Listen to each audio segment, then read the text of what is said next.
నేటి పునీతులు పునీత పొంటైర్స్ హిల్లారియు గారు.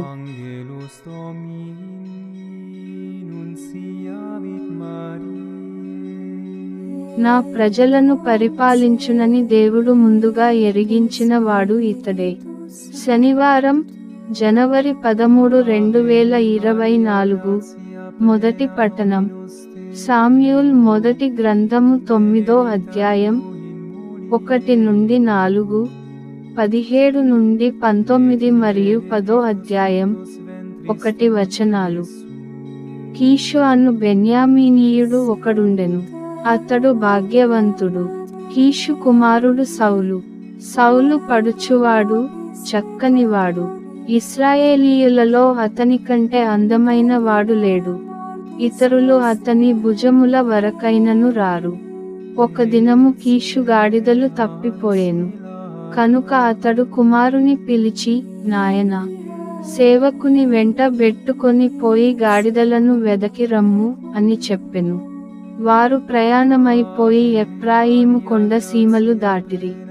షాలీషా పొలములు గాలించిరి, కాని గాడిదలు కనిపింపలేదు.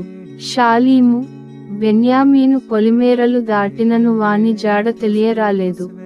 సౌలు సమూవేలునకు ఎదురుపడగనే ప్రభువు అతనితో, నా ప్రజలను పరిపాలించునని నేను ముందుగా నీకెరిగించిన వాడితడే అని పలికెను. సౌలు పురద్వారము చెంత సమూవేలును సమీపించి, అయ్యా, దీర్ఘదర్శి ఇల్లెక్కడ అని అడిగెను. సమూవేలు సౌలుతో, దీర్ఘదర్శిని నేనే. నాకంటే ముందుగా పోయి ఉన్నత స్థలమును చేరుకొను. నేడు నీవు నాతో భుజింపవలెను. రేపు నిన్ను సాగనంపెదను.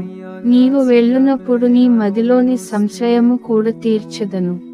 అంతట సమూవేలు తైలపు బుడ్డి పుచ్చుకొని సౌలు తలపై చమురు కుమ్మరించి అతనిని ముద్దు పెట్టుకొనెను. అతనితో, యావే తన ప్రజకు నిన్ను నాయకునిగా అభిషేకించెను. నీవు ప్రభువు ప్రజను పరిపాలించి చుట్టుపట్లనున్న శత్రువుల నుండి వారిని కాపాడవలెను. ప్రభువు తన జనమునకు నిన్ను నాయకునిగా నియమించెననుటకు గుర్తులివియే అని చెప్పెను. ఇది ప్రభువు వాక్కు.